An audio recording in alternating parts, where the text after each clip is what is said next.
there, and welcome to part 3 of our series on light codes. This is part 3 called Dark Code.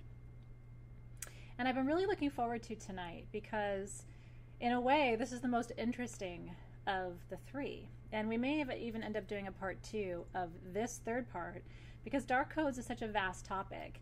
And so I'll sort of decide based on your interest and your feedback if you really enjoyed this session and want to explore this side of the magic, then we certainly can do that.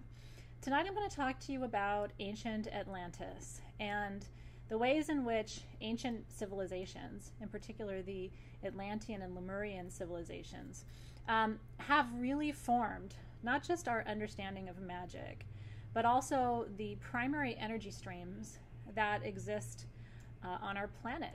And if you really do your research on Lemuria and Atlantis, what you will learn is that their demise in many ways threatened the integrity of the planet of Earth in general.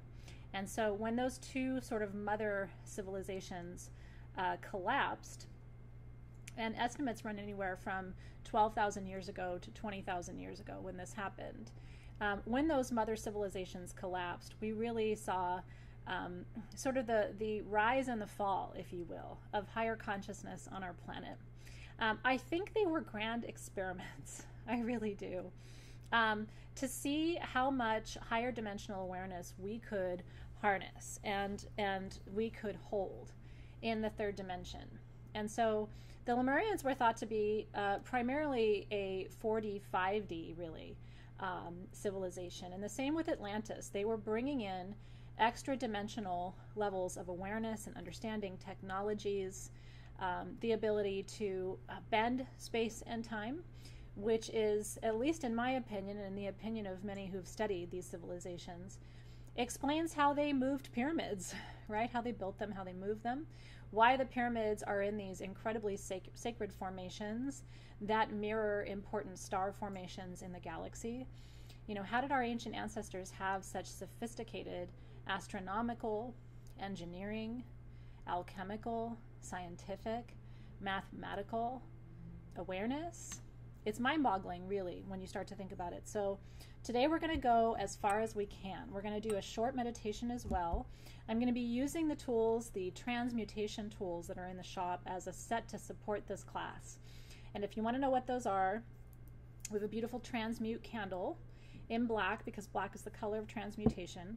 We have an essential oil perfume called Transmute that we're going to be working with. And then I have put a gemstone set together of everything you need to transmute dark code, which includes isurine, a very important aura protective mineral from Africa, a double terminated Tibetan quartz, because as you're going to learn today in this class, Tibet is really the reason that we survived in many ways. And so I'll tell you more about that. You're going to get a beautiful natural piece of Mauryan quartz from Africa, which is a natural black quartz. It is irradiated, but it is naturally irradiated within Mother Earth. And so Mother Earth took this quartz and deepened her color and deepened her magic and deepened her transmutation energies. And so the result is Mauryan quartz, and that's in your set too. And then you're also getting a piece of shungite, because shungite is a filtering mineral.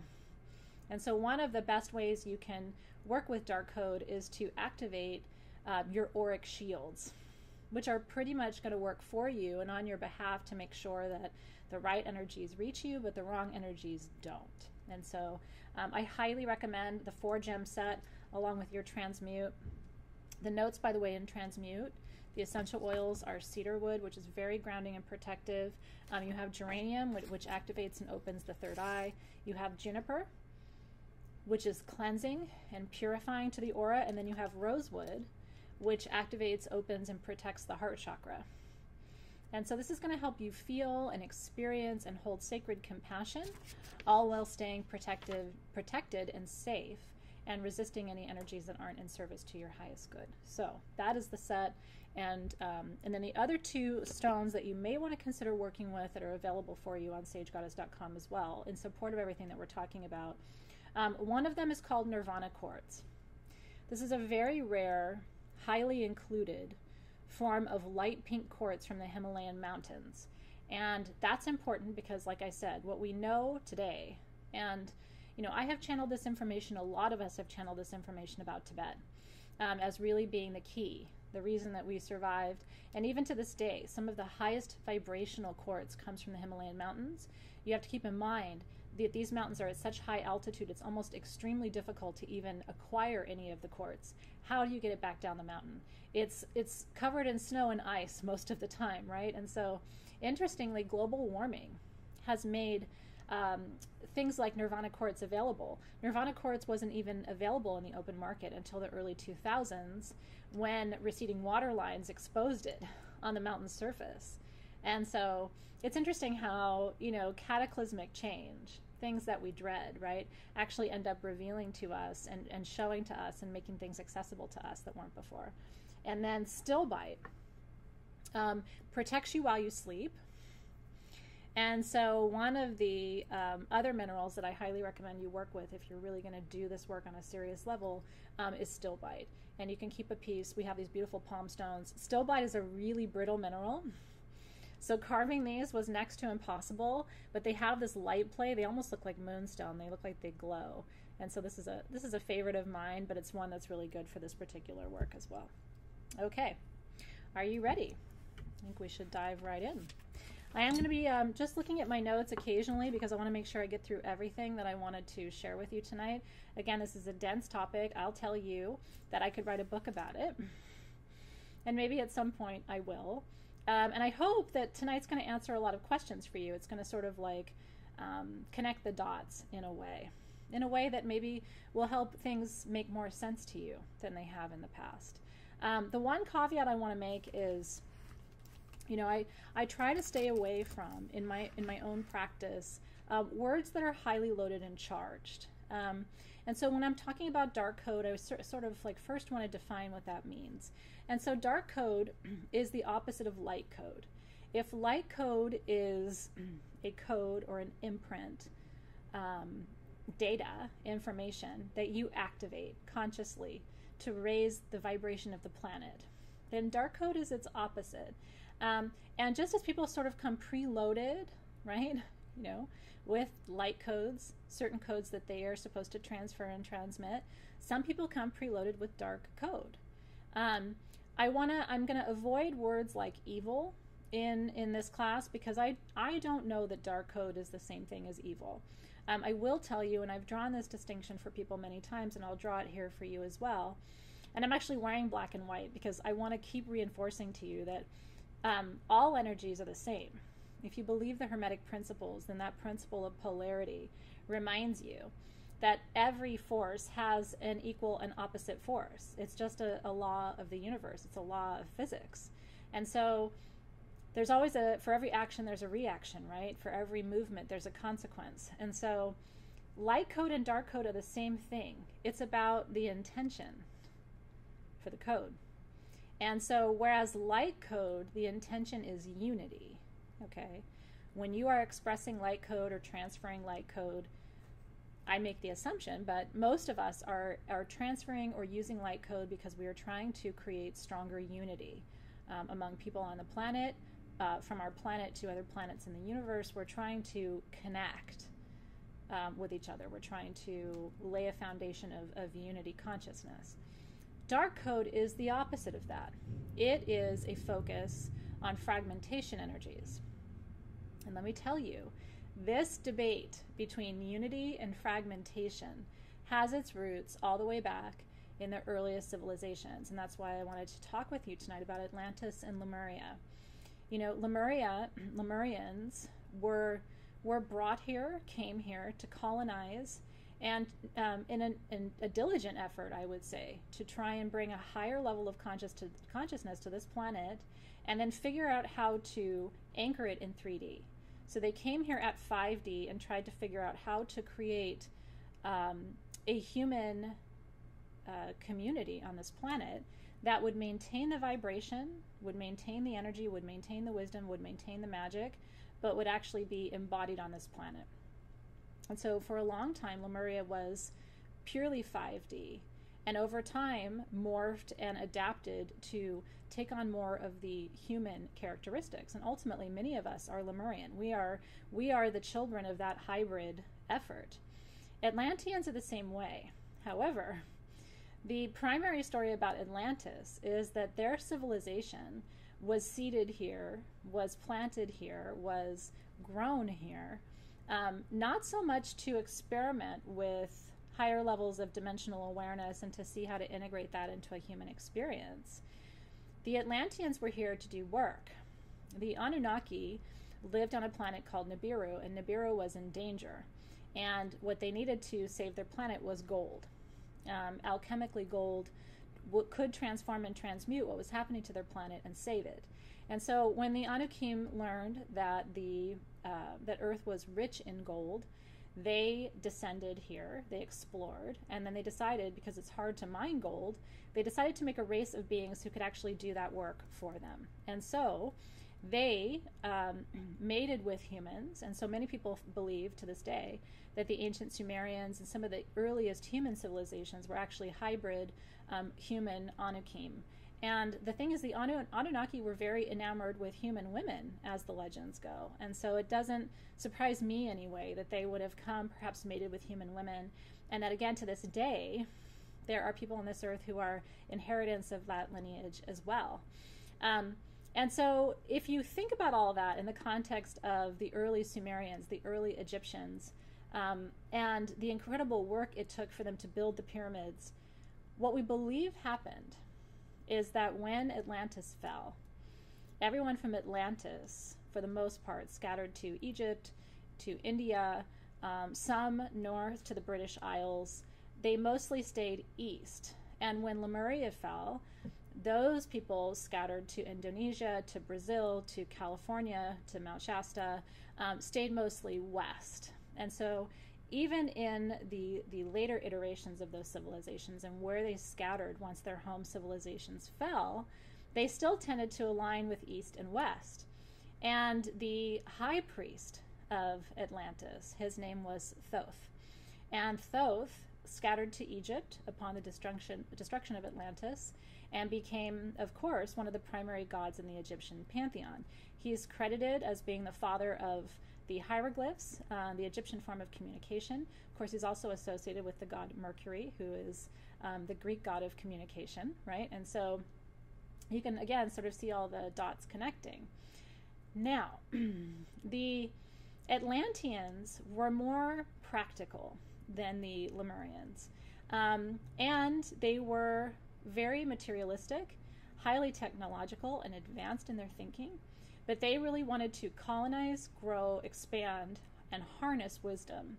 And some of them accrued some very negative karma, because in their selfishness, in their greed, right? Because again, remember, the Lemurians weren't better than the Atlanteans, but I believe they had a purer consciousness, and I believe they had a purer intention for being here. And I say that even though many believe that the Minoans, which is part of my lineage, are Atlantean, right? So I believe I'm probably a hybrid Lemurian and Atlantean, just given my own lineage and where I live now and the attraction that I feel to Hawaii. They always say that people who go to Hawaii and feel like they're home are very much Lemurian, because that's where Lemuria was. But, so the Atlanteans, because they sometimes used their knowledge, their technology, their wisdom, for ulterior motives, for personal gain, right? For selfish gain, not to, grow the planet, not to enhance or expand our own consciousness, but for their own personal means. They accrued, in many cases, some negative karma. And some people even talk about, very dark magic, black magic being worked in Atlantis, and that the lineage of that work, which in some cases was extensive, continues to perpetuate today. And some of the people who were there and did that work have not cleared those karmic lines and may be imprinted with dark code, may be transferring dark code and not even be fully consciously aware of that. And so what I want you to do is think for a moment yourself. Have you ever had an experience where you met someone or walked into a room and saw someone and sort of got chills all over and you didn't want to stay? Maybe you walked into someone's house and you thought, something seems off here. Or you met someone and you think, I just don't have a good feeling. That is dark code. That is someone being imprinted with a code that you are able to decipher. There's something in that code that to you is disharmonious. And so one of the things I would tell you is learn to really trust that voice. And so sometimes you can't avoid interacting with that person. Sometimes you have to be in a relationship with that person. Sometimes they're in your family. And so tonight we're going to talk about not just how to diagnose or assess dark code or understand what it is or where it came from, which is what I'm sharing with you right now, but I'm also going to teach you actively how to transmute it, because sometimes you can't get away from that person. Sometimes you can't get away from that dynamic, or maybe it's you feel that energy in your home, so certainly you can't just leave. And so we're going to talk about the how. How do you transmute dark code? Remembering that all energy, right, is just energy. Light energy and dark energy are just polar ends of the same spectrum. And so you can always transmute dark energy to light, just like you can always shift light energy to dark. It's all in the intention of the person. And so I want you to learn how to recognize it, but also how to transmute it and work with it as well. Okay, I do believe, I will say this, I do believe there's a very important difference or distinction to be drawn between shadow and evil. Okay, every person comes into their human lifetime, their human experience, with shadow energy, meaning there are parts of your consciousness, your psyche, that are hard to integrate. They bring up low vibration emotions in you. So there are already parts of you that are shadowy in the sense that maybe you have resentment or anger and you don't know where it came from. Maybe you came into this lifetime with sorrow and sadness. Maybe you have karmic debt from a previous lifetime, and so that's work for you to transmute. Maybe sex is a shadow for you, right? And that can come from trauma in early life. Anything that you're sort of embarrassed about, anything that has gotten you into trouble is considered to be part of your shadow side. And so what we tend to do is repress all of that, and then later in life it sort of explodes on us. And so when I talk about alchemy and archetypes and shadow work, I'm talking about sort of naming and taming those parts of you that you consider to be lower vibration. But they're still you. And in fact, in your shadow self, a lot of times sits your best creativity, right? And your best ideas and your most beautiful, powerful self. Because your shadow includes a lot of the things about you that you do love. But sometimes they're packaged, you know, in a way that makes them unattractive. And so it's really important to excavate all of that, dig into it, you know, don't deny it, don't repress it, because the reality is if you do that, it is going to come back and haunt you at some point. Evil is a different matter. I do believe that there is evil energy, explicitly dark energy in the universe. I do believe some people are carriers of it. And that can be really tricky, especially if you're not aware that you are.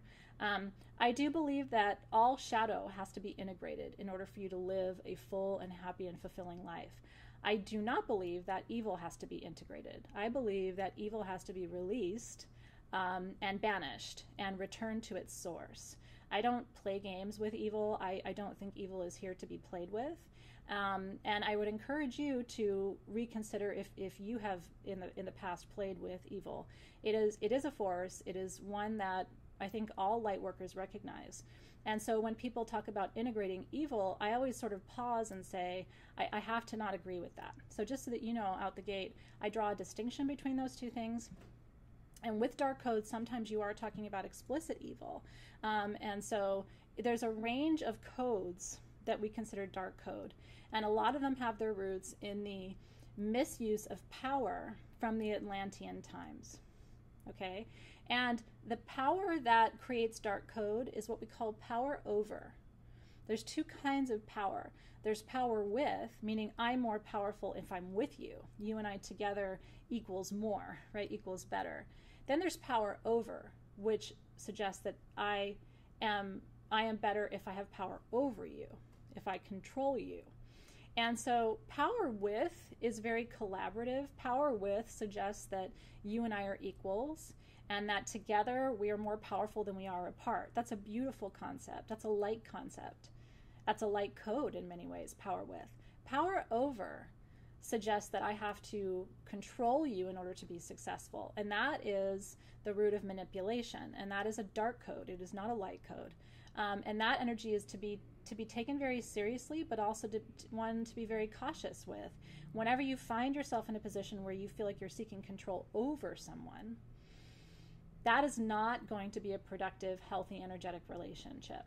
Someone in that dynamic is always going to lose. It's a win-lose, not a win-win.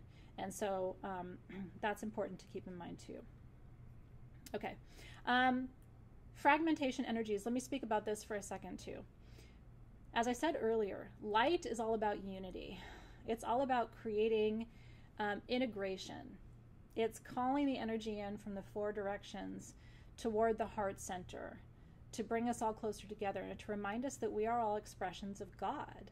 Ultimately, we come from a singular consciousness, and if we can remember that unity, like that's the source of our healing and our abundance and our well-being. Fragmentation energies seek to divide us, and once we are divided, then they can make us infight with each other, which will further divide us and make sure that we never come together in any sort of unity consciousness. And so that's how dark forces keep us locked in 3D. Really think about that for a minute. And you can take this into a political context if you want. You can look at it culturally, socially, politically, economically, right? If you really want to control people, and you think about why a dark force would want to do this, you want to keep them separate and weak. Because if they come together and they're strong, then you have, it's much more difficult to control. Does that make sense?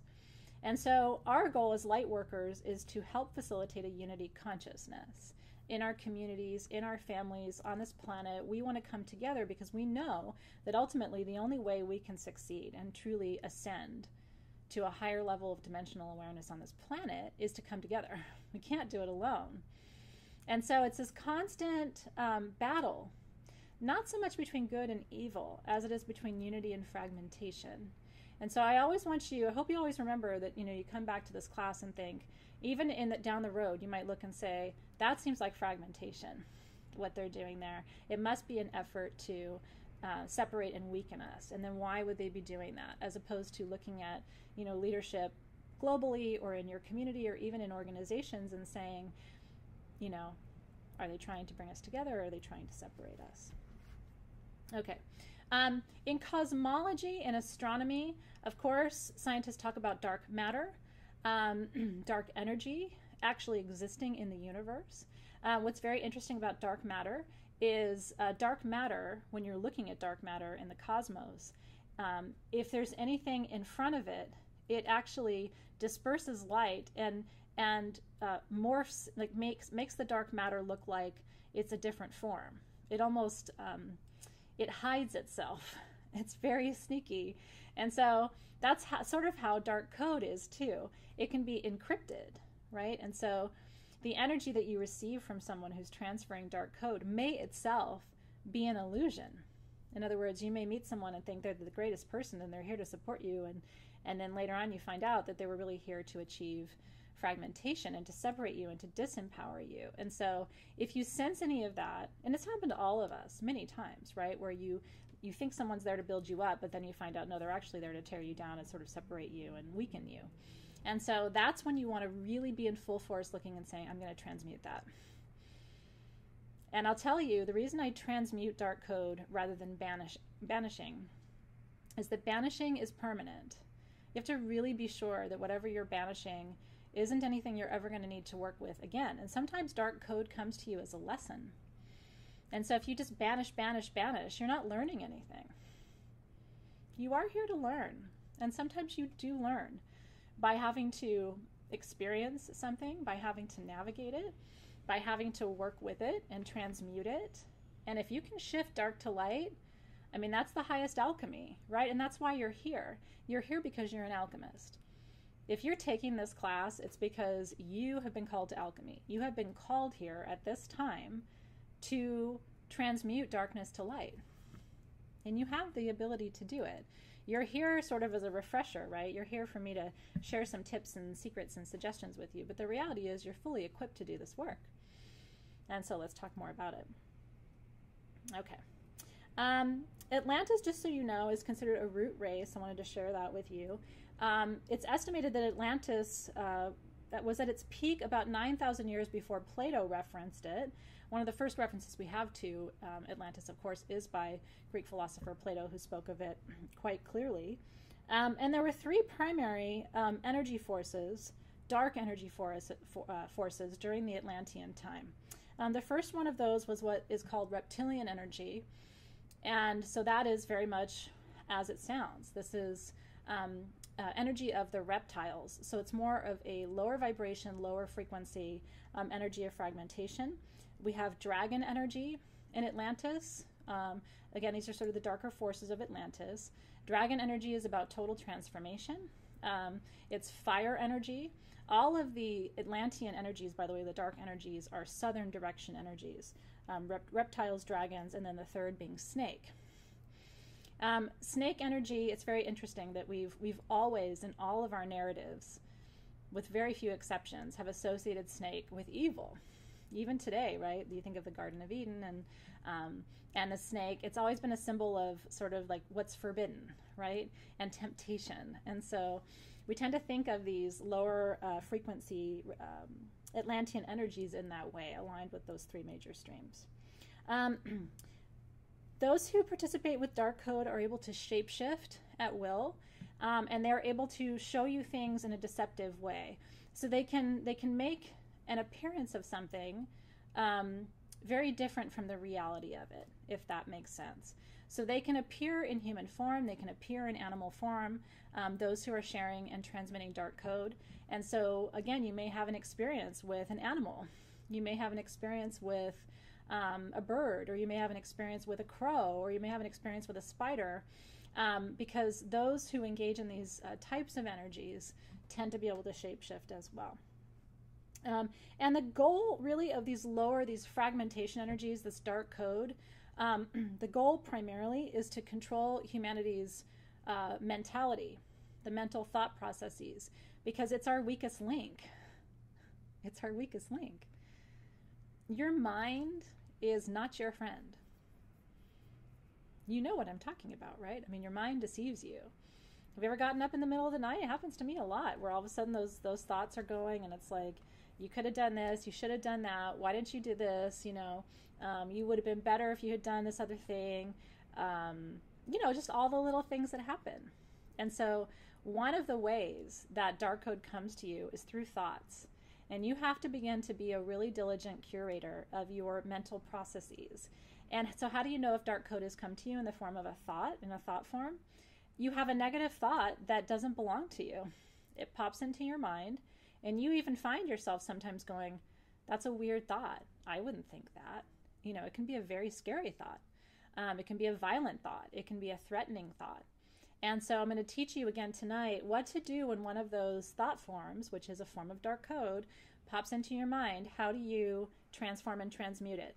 I'm going to tell you right now, the secret to all of this, really, the most powerful tradition in terms of its ability to transmute dark code is the Buddhist tradition.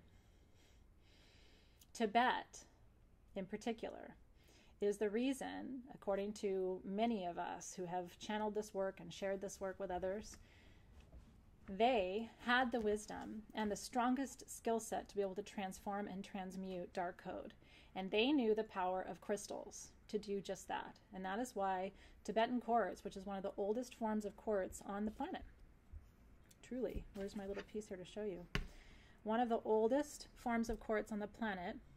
By the way, all the ones in your kits are double terminated, which is really beautiful too. They're like little receivers. You could even wire up that and wear that, and you would constantly be able to transmute code.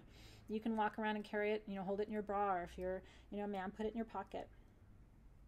But the Buddhists knew how to transmute dark code. And in fact, mindfulness, which is one of the central tenets of the Buddhist practice, the practice of mindfulness, and presencing, are your strongest mental tools against dark code. Because dark code preys on and assumes that you're going to spin and focus and marinate and then, stew some more, and then your mind is going to wander and start extrapolating, and all of a sudden you have manifested darkness.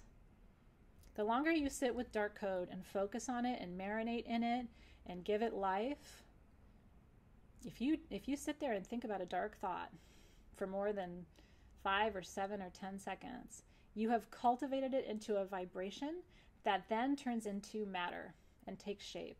Your thoughts, you have about 7 seconds from the time you have a thought until you're manifesting a frequency. And as soon as you manifest a frequency, it has to be returned to you in like form. That's why your thoughts, my friends, I mean, I'm always telling you this, but your thoughts, you have to be so careful. When people say to me, I can't manifest, and I don't know why, I listen to you, Athena, and I light my candle and I work with my stones, but I can't manifest anything. If I were to follow them around at home, I bet the mental chatter is negative. So of course you're not going to manifest. Now, is it almost impossible to keep your thoughts focused and to raise your vibration and stay there? It sure as hell is hard. But that's the discipline. I don't entertain dark thoughts. They are not allowed in my head home. This is my head home. This is my sanctuary. Dark thoughts, dark code, not allowed here. And so I'm going to teach you tonight, as one of our techniques, you can't avoid dark code. It exists in the universe. You will encounter it at some point if you haven't already. But you control how you receive it, how you experience it, and what you do with it. And if you give it a home in your head home, then you can't complain when bad things start to manifest in your life. They're simply a material manifestation of code that you have allowed to exist. I have a feeling that all of us one day when we take our last breath and we cross over and we finally see, we don't just learn, right? We finally see that everything that I've been talking about and all of your teachers have been talking about, it's all true, right? And so we're gonna close our eyes, we're gonna wake up on the other side, and we're gonna see that if I think butterfly, all of a sudden there's a butterfly. If I think beauty, all of a sudden there's beauty. If I think prosperity, all of a sudden there's prosperity. If I want a guava, all of a sudden there's a guava. If I think about problems, all of a sudden there's problems. You can dark code yourself into serious illness. And here's the challenge. Other people can dark code you into serious illness. And so you have to have a daily, conscious, ongoing practice to recognize, transform, and transmute them. Okay. This is why, by the way, spiritual masters don't seem as plagued by the daily troubles as the rest of us. And it's not that they live in an ivory tower. It's not that they don't have to deal, right? I'm talking about even modern spiritual teachers and gurus. They have learned the techniques. They have learned to be mindful and focused. They have learned to scan for dark code, and they have learned what to do with it once they find it. Okay. One of the most important tools, I don't know if I have one here to show you. I meant to grab one, but I don't think I have one here to show you. But you certainly have seen one before. Quartz scepters are very powerful tools. The Atlanteans used them to remove dark code and dark thought patterns, thought vibrations, from the auric field and from the matrix. And so you can actually do energetic surgery. You can do a psychic removal or energetic removal with your scepter. They were used as wands in ancient Lemuria. They could open portals, okay? Atlanteans are very good at opening portals, which is basically opening a doorway in the time-space continuum.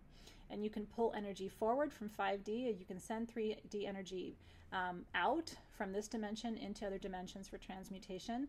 So we'll talk as well about how to open portals for the purpose of transmuting dark code. Okay. Let me see if there's anything else in my notes here I wanted to mention to you. So again, when you hear light code, I want you to think about ascension, unity consciousness. When you hear dark code, I want you to think about separation, consciousness, and fragmentation. So what does it look like? What does it feel like when you are interacting with dark code? Let's say you're engaging with someone who's carrying dark code, or someone who's transmuting or transferring a dark code to you. This can show up in your life in a lot of ways. I have clients come to me all the time and say, I'm not an angry person, but lately I'm pissed and I don't know why. Or they'll come and say, I'm not a sad person, but I can't stop crying. Or they'll come to me and say, my husband and I have had a great relationship for 20 years and all of a sudden we can't stop fighting. Okay? Infighting, pettiness, greed, anger, the need to be constantly right, and the desire to have people constantly prove things to you is another hint at dark code, because, and it's a very interesting differentiation between the civilizations. The Lemurians manifested instant magic, and so there wasn't really a process. They, like I said, they thought, I want a guava, and all of a sudden they had a guava. They thought, I want to go over there, and all of a sudden they would be just transformed, right? They would just, their location would shift. The Atlanteans were more interested in process, not just instant manifestation, but they wanted to know kind of the mechanics behind it.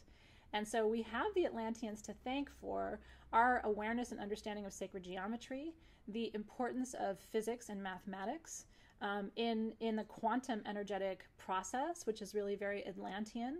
They wanted scientific proof, whereas the Lemurians were more content just to sort of see things happen without having to know how they were happening. And so if you are sensing that there is dark code around you in any way, maybe you're feeling angry or on edge, maybe you find you're crying all the time, maybe you find that when you're interacting with one person in particular, that something gets triggered or activated for you. Have you ever had that happen? It's like, gosh, when I'm around that person, I just feel like I want to get out of the room, or I feel so self-conscious, and I'm not a self-conscious person, but that person makes me feel self-conscious. Does this resonate with you? These are all signs that you are engaging with someone who is carrying dark code, or you, are interacting in a field where dark code is present. Okay, so one of the things you want to do,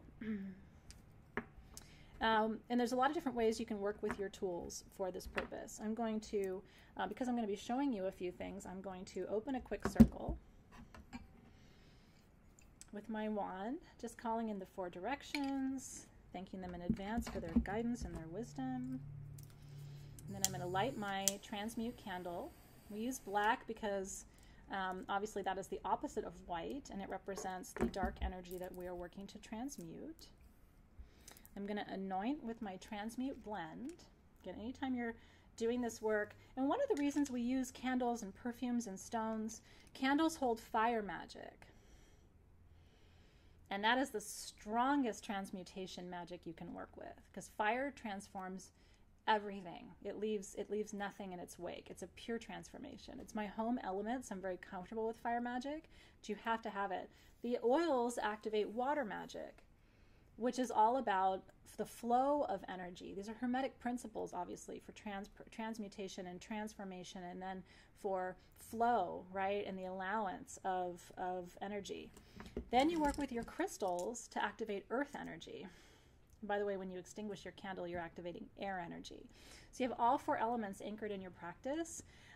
This is, and it depends on how you prefer, right, to transmute energy. Some people like to write down what they perceive as the dark code and then light the paper with the flame of their candle, let the paper burn down, and then bury the ashes of that paper off to the east. You always bury in the east for new beginnings when you're releasing back to the earth.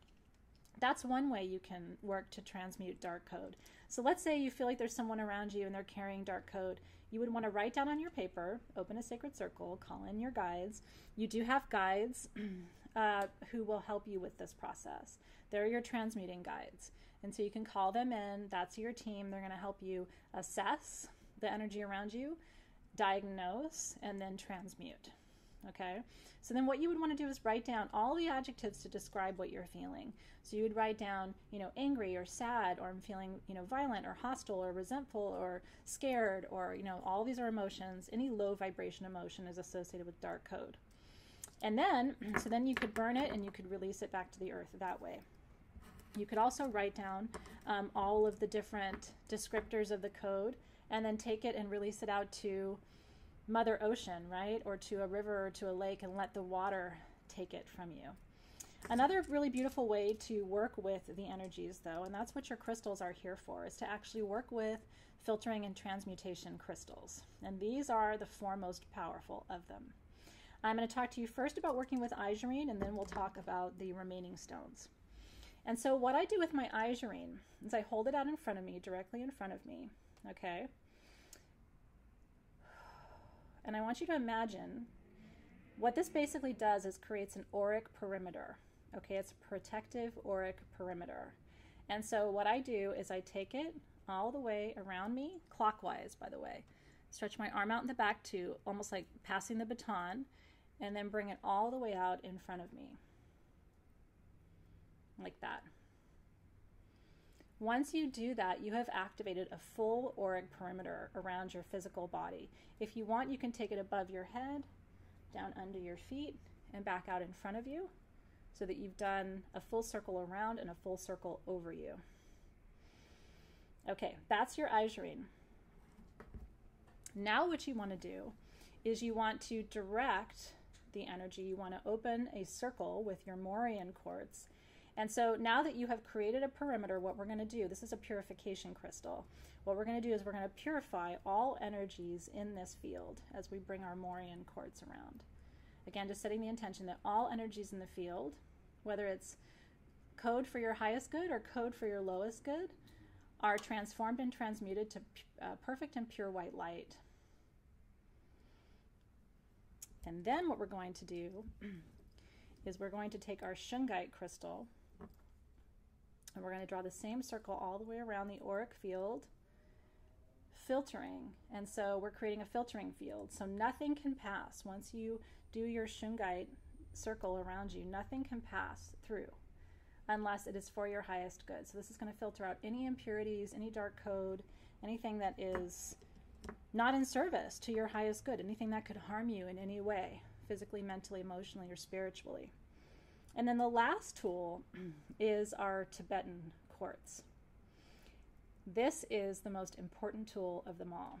And by the way, any Tibetan crystal will work. That's why I was telling you the most powerful one you can work with, honestly, is this.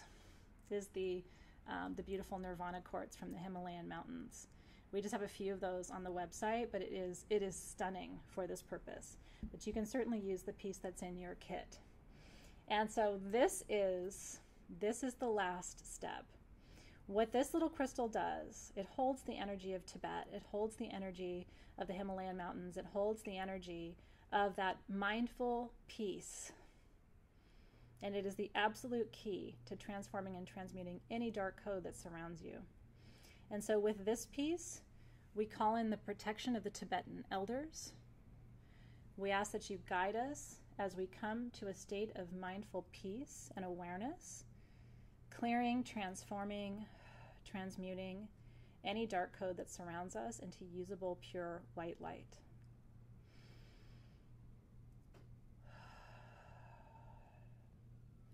And what I'd love for you to do is, when you're done with that last circle, bring that Tibetan quartz right to your third eye.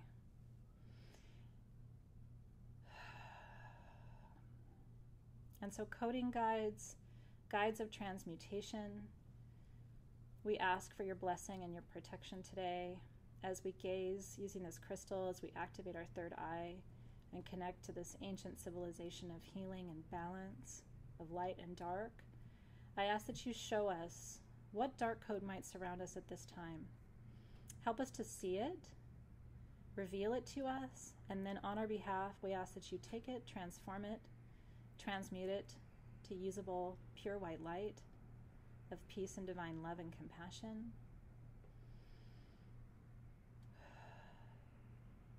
Clearing all codes, clearing all dark codes,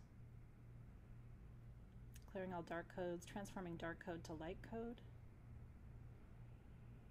removing all codes, all dark codes from the auric field,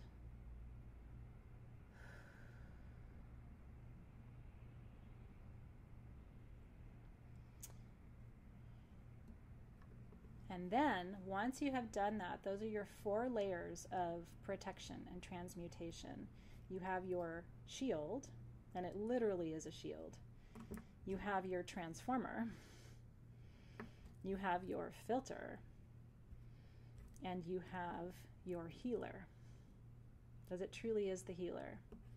It took the anchoring of Atlantean energies in Tibet to be able to remind us and teach us that the only way we can conquer darkness as human beings is to be fully present in this moment. Dark code preys, and I really want you to hear me on this, dark code preys on your very human tendency to live in the past or in the future. Right before you started this class, were you thinking about what happened earlier today? Were you thinking about what you need to do tomorrow? Were you upset about something from earlier that somebody said? Right? We spend all this time in yesterday and tomorrow. But this moment right here tends to be really good and full of possibility and peace. Can we be in this moment? And so dark code preys on the fact that you are distracted. It's people who are distracted that are easily manipulated. When you are focused, when you have a discipline, practice, when you meditate, every time you meditate, you expand out that shield. People who meditate on a regular basis are spiritual warriors. You know, they are unfuckwithable. It's really true. And so the more you engage your practice, the more you care for your energy field, the more you work with your crystals in this way, creating and opening, right, these circles and these parameters for what is allowed into your psyche, into your mind house, right? This is your house. You decide who's allowed in here. You decide whose thoughts get to go there. You decide whose codes get to go there. It's always a choice that you have. Okay. If you feel like you still have code that's attached to you in any way once you've done your 4 steps with your tools, repeat the process and really be focused with your intention. You know, with this Izurine, I open this shield wall around my aura. And only those who are here for my highest good, only those with light codes, usable white light, for my highest good and the highest good of those around me, only they are allowed to enter. All other thought forms must remain outside the perimeter wall. And you can set the same intention with your Morian, you know, as you transform and transmute this energy. All code that is not in service to your highest good must sit and remain outside the transformation wall, the perimeter that you have created and held. None of that dark code can pass through your Shungite filter. And then last but not least, activating energies of mindfulness and presence may sound very, you know, simple to you, but it is actually, mindfulness is the root of peace. It's the root of happiness. It's the only way.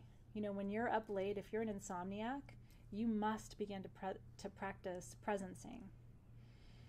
Because if you're worried about yesterday or you're thinking about tomorrow, you don't have any peace. There's only peace in this moment, right now. So beautiful. Okay, so let's talk about some specific dark codes that you may encounter, and then we can talk about what particular light code we might be able to transmute that dark code into, remembering that all code is light and dark. And so it's about diagnosing what is dark, setting an intention to transmute it, and then deciding what kind of usable white light you can transform it into. So let's think about a dark code of anger. And remember that sometimes you trigger things in people. It happens to me all the time. And a lot of times, you know, triggers are usually the result of projections.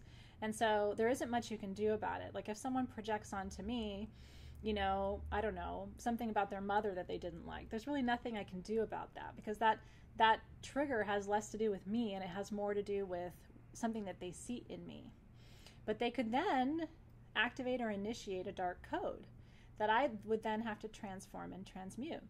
So let's say someone is angry and they're projecting that anger onto you. Try to think about what the opposite of anger is. What would the light code of anger be? what is the opposite of anger, right? Allowance, surrender, appreciation maybe. And so what you can do to transmute a dark code is focus your attention, your mindful attention on the opposite of whatever that energy stream is. You don't need to take it all the way to the complete opposite, because then it's like the pendulum swings too far, right? But to transmute, you simply have to get it back to neutral. That's the main thing I want to leave you with in this class. To transmute dark code, you don't take it to its complete light opposite. You bring it to neutral. And from there you can work with it, okay? You can't work with dark code unless it's neutralized. So anger, to neutralize, you would counterbalance with appreciation and joy and happiness. Frustration, you would counterbalance with acceptance and surrender. Sorrow, right? You would counterbalance and neutralize with peace or with radiance or with, again, acceptance. Sometimes it's very, very simple what it takes to neutralize, but remembering that you're not trying to make something into its light opposite. You're simply trying to, what I always say is take the stinger out of the dark code and make it usable energy again. Neutral is a beautiful place. I often talk about neutrality as a leadership strategy, because if you practice neutrality, nothing can really get your goat. It requires you to sit in a space of neutrality. So when there's a problem, you don't rush in to solve it. You kind of let it be and try to really see it from all sides. And then you can understand how to neutralize it. But if you rush right in and make assumptions, well, this must be that, and that must mean this, and then we have to do this. Unless you really understand the dynamics of the situation that you're in, you can actually end up making it a lot worse. You also, this is the last thing I'm going to share with you for this part of the class, but like I said, if you really enjoyed this, be really happy to do a second part, maybe a longer meditation, and talk to you about some additional visualization tools that you can use to transmute code. By the way, you can also use sound. Crystal singing bowls transmute sound, transmute dark code instantly. And so that's another really powerful tool for you. I might actually go grab one really quick and just play for you for a minute so you can feel the energy of that. So that's really, really important too. But the last thing I wanted to say before I do that for you is, just because someone carries a dark code does not make them a bad or an evil person. And in fact, many of us have carried a dark code from a past life. And that's why we have karmic baggage. That's why we have karmic releasing to do. You've seen me do a lot of that work. It's way too easy to say, oh, it's those people over there who, were greedy in the Atlantean times, or it's those people over there, who are mad and angry and manipulative. But each one of us has a shadow, and sometimes that shadow carries a code. And so you have to take responsibility for the energy that you bring, but you also don't want to be quick to judge people and say, well, they must be, if they're carrying a dark code, they must be a bad person. I guarantee you at some point in your life, you have held a dark code. You've either naturally transmuted it, which a lot of healers do. We're able to sort of self-diagnose, become very aware, transmute, and then use that energy. Maybe that's why you're here now, because you sense something. Maybe it's in you or in your line and you want to purify it. So all you have to do is call in your guides and say, as of today, I create a perimeter around my auric field. I transmute any dark code I am holding. Say it right now. I hereby transmute any dark code I am holding. I no longer wish to transmit dark code. I transmute it not just for myself, but for everyone in my line, past, present, future. Taking responsibility for the energy that you bring is really the better part of magic. And then once you feel like everything is clear, blow out your candle, activate air energy, watch your smoke. The direction that your smoke goes in is always assigned to you. If it goes to the west, which mine is, that's about emotional renewal. Emotional healing. That would suggest that my dark code issues in the past have been around feelings and emotions, which is true. Being hurt, people in my family have had a lot of emotional wounds. And so certainly I have experienced members of my family who brought in code that wasn't in service to their highest good. If your smoke goes to the east, that signals that the work that you did opened some kind of portal to a new flow of energy. And so recognizing there's some sort of new beginning for you. If the smoke flows to the south, you've opened a fire portal, right? And so you are working with active energies. That might be a sign to you that there's active dark code that needs to be addressed.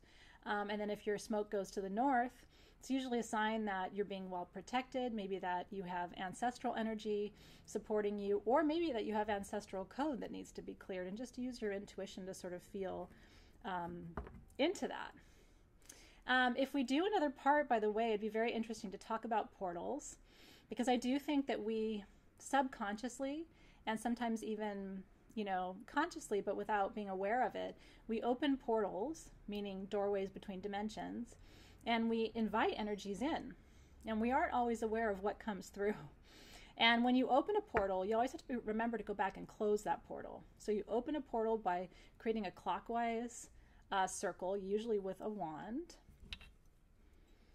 Any kind of wand will do. And then you close a portal by using a tool in a counterclockwise direction to close that hole.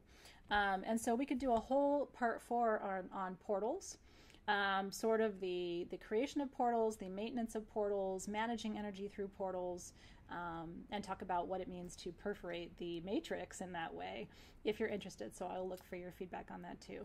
I'm going to go grab a bowl and just play for a minute for you so you can experience, if you've never heard a crystal singing bowl, you can experience what it feels like for energies to be lifted from your field. So I'll be right back.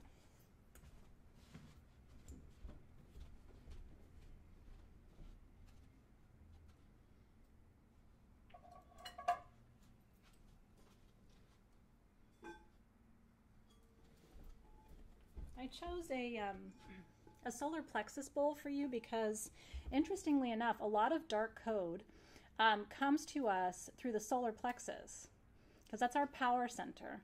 When someone wants to manipulate you in any way, they oftentimes will anchor into your solar plexus as a way of weakening your own personal power. So when we play a solar plexus singing bowl, we are activating solar plexus energy. This is made of quartz. All singing bowls are made of quartz.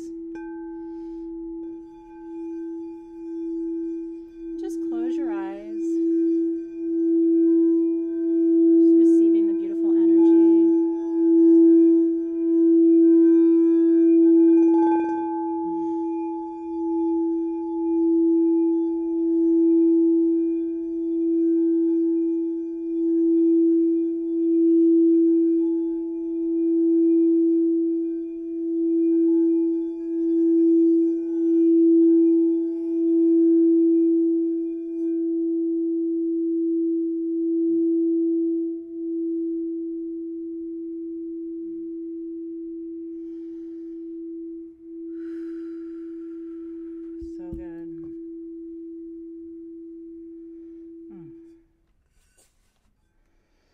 And so it is.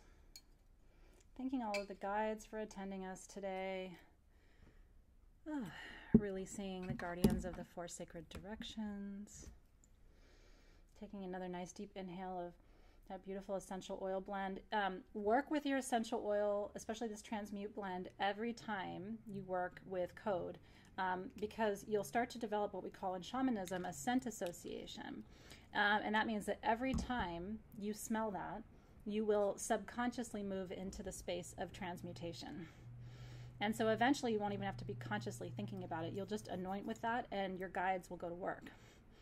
And that's how we use perfume, essential oils, which are vibrational. That perfume is alive.